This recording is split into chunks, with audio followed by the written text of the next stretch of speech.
আমার মনে হয় যে আমি সেই দিন কি প্রতারিত হয়েছিলাম, সেই দিন কি আমি সমস্ত ব্যাপারটাকে ভুল বুঝেছিলাম, আমার সঙ্গে কি তাহলে এটাকে কি মুনাফিকি করা হয়েছে? আমি কি নিজের কানে যে শুনেছিলাম তীরহারাই ঢেউয়ের সাগর পাড়ি দেব রে, আমি যে নিজের কানে শুনেছিলাম এবারের সংগ্রাম আমাদের মুক্তির সংগ্রাম, এবারের সংগ্রাম স্বাধীনতার সংগ্রাম, আমার মুক্তিযুদ্ধের কঠিন সেই গান একটি ফুলকে বাঁচাবো বলে যুদ্ধ করি, এই যে স্লোগানগুলো হয়েছিল এবং আমার সামনে ঢাকা বিশ্ববিদ্যালয়ের মেয়েরা পুলিশের সামনে দাঁড়িয়ে দাঁড়িয়ে দিনে রাতে নিজের জীবন উৎসর্গ করার জন্য যে মেয়েরা এসে বলেছিল বাবাকে বলে এসেছি আমি মৃত্যু পর্যন্ত আমি ঢাকা বিশ্ববিদ্যালয় থেকে আসবো না, যদি মারা যাই তখন আমার লাশটা নিয়ে আসবে, এই যে অধীনকার যে ব্যাপারগুলো যার সঙ্গে আমি যুক্ত ছিলাম, আজকে 5ই আগস্টের পরে যখন আমার মনে হয়েছে এখন এই মুহূর্তে দাঁড়িয়ে 2025 সনের আজকে হলো 14ই জুলাই রাত 11:30, সেই প্রেক্ষাপটে দাঁড়িয়ে আমার মনে হচ্ছে আমাকে কেউ কি রাজনীতি কি আমাকে প্রতারণা করেছিল, আমার জীবনের অভিজ্ঞতায় কি এমন কোন কালো দাগ আছে যে দাগ আমাকে ভবিষ্যৎ দেখতে দেয়নি? আমি খুব আজকে অবাক হই। কেন 5ই আগস্টের পরে কিছুদিন মোটামুটি ইউনূস সাহেব আসলো, আজকে আবার দেখলাম ইউনূস সাহেব কি এই আন্দোলনের কি স্থপতি না বা দেশের কি কি কি কি করার জন্য হাইকোর্টে গেছে, হাইকোর্ট আবার রুল দিছে। হায়রে দেশ, হায়রে দেশ, হায়রে দেশ। ইউনূস সাহেবের নাকি ইউনূস সাহেব তো দেশটাকে জাহান্নামে নিচ্ছে। উনি তো ঝগড়া লাগায় দিয়া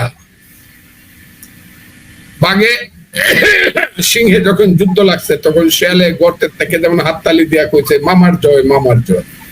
কারণ বাঘ সিংহরেও মামা ডাকে, শিয়াল সিংহরেও মামা ডাকে, বাঘেরও মামা ডাকে।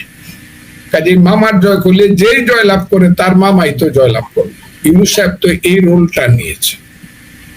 দেশে যখন এখন আগুন লেগেছে, তার দিনের বন্ধুরা এবং রাতের বন্ধুরা যখন যুদ্ধ লেগেছে তখন উনি হাততালি দিয়ে বলছে মামার জয়, মামার জয়। কার জয় হয়? যার জয় হয় তখন তিনি বলবেন আমি তো হাততালি দিয়ে আগেই বলছিলাম মামার জয়, আপনার তো আমার মামা। সেই ইউনূস সাহেবকে আবার কি কি স্থপতি টপতি ঘোষণা করতে হবে? হায়রে দেশ।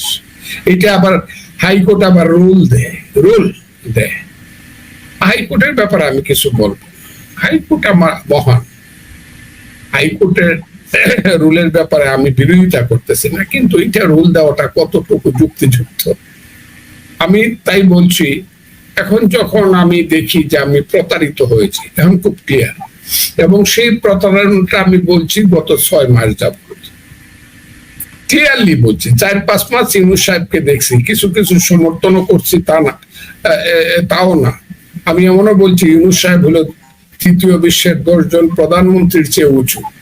উনি আমাদের দেশের নেতৃত্ব নিয়েছেন, আমি খুব গর্বিত, এগুলো বলেছি আমি। কিন্তু পরে যখন দেখলাম আমার সমস্ত ধারণাই ব্যক্তি সম্পর্কে, কারণ ওনাকে আমি ব্যক্তি হিসাবে চিনতাম না, কিন্তু পরে যখন দেখেছি ওনার সম্পর্কে আমার সমস্ত রিডিংসটা ভুল হয়েছে, মনে মনে লজ্জিত হয়েছে।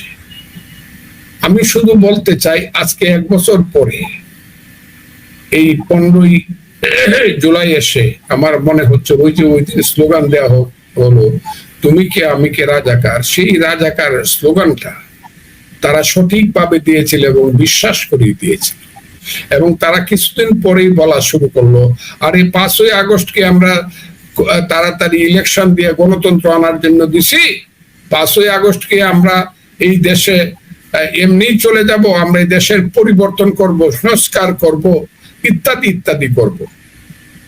47 আমাদের প্রেরণা, আর 24 হইলো আমাদের নতুন স্বাধীনতা, আর 71 হইলো ভাইয়ে ভাই একটা ঝগড়া, এবং সেই ঝগড়াটা লাগাইছে ইন্ডিয়া খুব খারাপ, দিল্লি সেই ঝগড়া আমাদেরকে উস্কায়া দিছে, আমরা ভাই ভাই আলাদা হয়ে গেছি। কয়েকবার যখন বলেছে আমি তখন মনে করেছি আমার দল যখন নীরব, সব যখন নীরব, অন্যান্য লোকেরা যখন ভয়ে ভীত, তখন আমার কাছে মনে হয়েছে কেন পান্থ ক্ষান্ত হও হেরি দীর্ঘ পথ।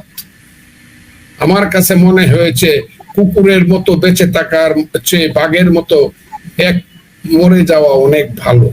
কাজে আমি সেদিন হাত তুলে বলেছিলাম, এই রাজাকারের বাচ্চারা, আল বদরের বাচ্চারা, এখনো কিন্তু মুক্তিযোদ্ধারা জীবিত আছে, আমরা কিন্তু জীবিত আছি, খুব সাবধান রাজাকারের বাচ্চারা। এবং পর্যায়ক্রমিক ভাবে প্রতিদিন প্রতি মুহূর্তে রাজাকার বিরোধী বক্তব্য আমি দিয়েছি। সেই কারণে অনেকের কাছে আমি ভুল বুঝাবুঝির শিকার হয়েছি। এমনকি আমার দল আমাকে সবটা সমর্থন করতে চায়নি। আবার আমার দলের নেতারা আজকে, তাদের কাছে আমি কৃতজ্ঞ, তারা কোনোদিন আমাকে মানাও করে নাই বা আমাকে সকোজ নোটিশও দেয় নাই বা সাবধানও করে নাই। কাজে আমার মনে হয়েছে আমার কথার সঙ্গে উপরের স্তরে আমার যে দল, আমার নেতৃত্ব, সেই নেতৃত্ব আমাকে নেগেট করছে না। কিন্তু মধ্যবর্তী এবং নিচের স্তরের কিছু নেতৃত্ব যারা এমপি মন্ত্রী হতে চায়, এবং জামাত একটা এই আলবদরের বাচ্চাদের দল, সব জায়গাতে দেখবেন ছাত্রলীগের ভিতরে ঢুকছে, আওয়ামী লীগের ভিতরে ঢুকছে, গোপনে ঢুকে ওখানে জয় বাংলা স্লোগান দিছে, আবার সময় মতো আইসা এদেরকে গুলি, জয় বাংলার বিরুদ্ধে তারা তাদেরকে গুলি করে হত্যা করছে, হাসিনাকে দেশ ছাড়া করছে। এদের প্রায় অধিকাংশ লোক, জামাতের অধিকাংশ আলবদরের বাচ্চারা এখন বিএনপি তো আছে বলে আমার মনে হয়। এর একটা উদাহরণ আমি দিই, বিএনপির নেতারা যদি আমাকে বলে এটা কেমনে বললেন, এই পরশুদিন পর্যন্ত এক আলবদরের বাচ্চা, আমি যাকে 6 মাস আগে বলেছে, এই আলবদরের বাচ্চা তুই নাকি মালয়েশিয়া থাকোস, তোর চেহারাটা দেখলি তো মনে হয় তুই আলবদরের বাচ্চা, তুই আবার নামের আগে ডক্টর লাগাস, তুই তো আলবদরের বাচ্চা, তুই কস বিএনপি করি। বিএনপির নেতারা আমাকে বলছে, এটা আপনি কি বলেন, সে তো বিএনপির লোক। কিন্তু আজকে প্রতিষ্ঠিত হয়েছে সেই আলবদরের বাচ্চা বিএনপি 4 দিন আগে একটা সিট থেকে নমিনেশন নিছে জামাতের ক্যান্ডিডেট পাল্লা কানিয়া।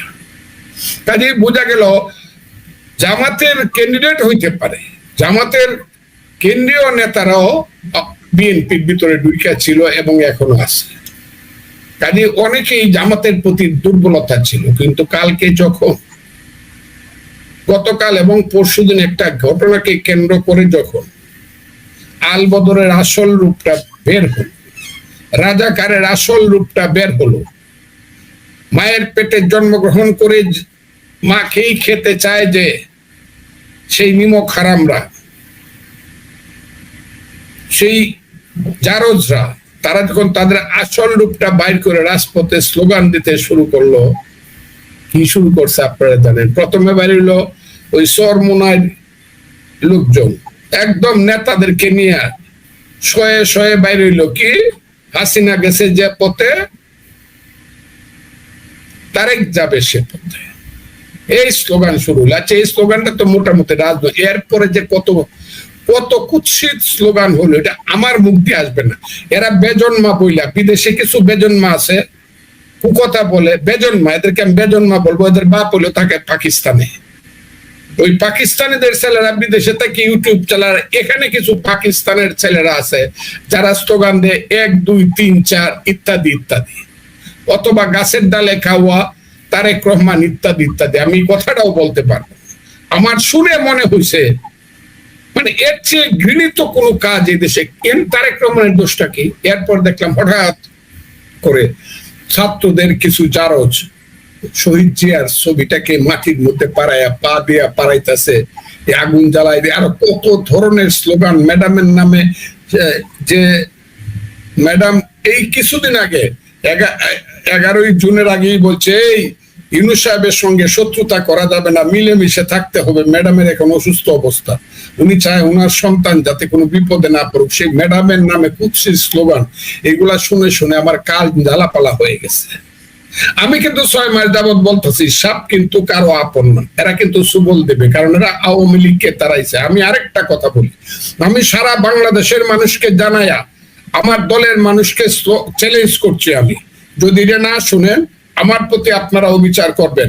আমি 6 থেকে 7 মাস আগে বলছি, যারা বঙ্গবন্ধু শেখ মুজিবুর রহমানের মাথার উপরে প্রস্রাব করছে তারা জিয়াউর রহমানকেও ছাড়বে না, কারণ বঙ্গবন্ধু শেখ মুজিবুর রহমান ব্যক্তি হিসাবে তাদের শত্রু না, স্বাধীনতা মুক্তিযুদ্ধটাই তাদের কাছে শত্রু।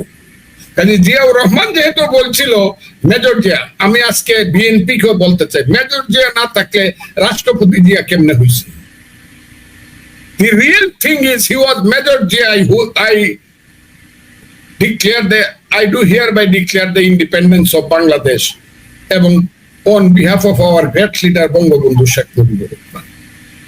আমি যদি বলি যে আওয়ামী লীগ কোনদিন এই কুপমন্ডুকতার জন্য জিয়াউর রহমান সাহেবকে সে শহীদ জিয়াকে স্বীকৃতি চায়, এটা কি আইলো গেল?